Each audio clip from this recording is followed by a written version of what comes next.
వ్యాప్తంగా ఈరోజు అన్ని పార్టీలకు సంబంధించినటువంటి వాళ్ళు కానీ లేకపోతే అన్ని వర్గాల వాళ్ళు కూడా అద్భుతంగా ఈ స్కీము ఉపయోగపడుతుందని చెప్పి వాళ్ళు ఈరోజు అందరూ హర్షిస్తూ ఉన్నారు. ఈ పథకాన్ని కొనసాగించమని కోరుతా ఉన్నారు. తప్పనిసరిగా ఈ పథకాన్ని కొనసాగిస్తామని చెప్తూ మీ అందరి దృష్టికి నేను తీసుకురాగలిగేది ఏంటంటే,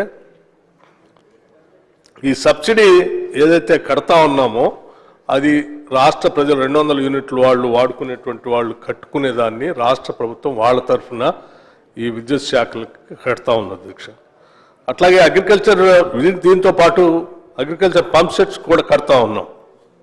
మొత్తం అగ్రికల్చర్ పంప్ సెట్స్కి 13,499 కోట్ల రూపాయలు వ్యవసాయ పంప్ సెట్లకు కూడా మనం ఉచిత కరెంట్ ఇస్తూ ఈ రాష్ట్ర ప్రభుత్వం విద్యుత్ శాఖ ఖజానా నుంచి ప్రతి సంవత్సరం 13,499 కోట్ల రూపాయలు వాళ్ళకి చెల్లిస్తున్నాం అధ్యక్ష.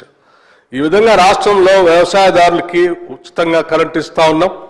అట్లాగే 200 యూనిట్ లోపల ఉన్నటువంటి పేద మధ్యతరగతి కుటుంబాలు వాడుకునేటువంటి వాళ్ళకు కూడా ఇస్తా ఉన్నాం. ఈ రెండు కూడా రాష్ట్ర జిఎస్డిపిలో భాగస్వాములు చేసి వాళ్ళ శ్రమ ద్వారా ఉత్పత్తిని పెంచడం కోసం ఉపయోగపడేటట్టుగా చేస్తున్నటువంటి ఒక మంచి కార్యక్రమం అధ్యక్ష. దీన్ని తప్పనిసరిగా సభా సభ్యులు రాష్ట్రం అందరూ కూడా అభినందిస్తారని ఆశిస్తూ, ఇక కొద్దిమంది మిస్ అయినటువంటి వాళ్ళు ఉన్నారు, వాళ్ళ సంగతి ఏంటనేట్టుగా తప్పనిసరిగా అధ్యక్ష మనం ప్రతి ఎంపీడీఓ కార్యాలయంలో ప్రజాపాలన అధికారులు నియమించాం.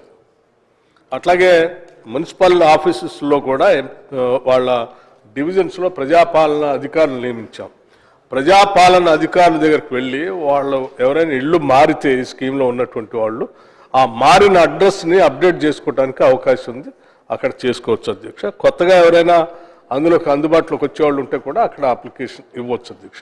సో ఆ రకమైనటువంటి వెసులుబాటు కూడా ఉంది. థ్యాంక్ యూ, ధన్యవాదాలు అధ్యక్ష.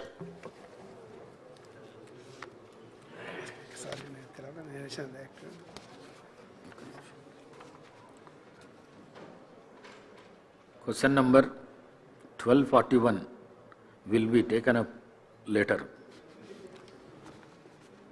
Question number 1374.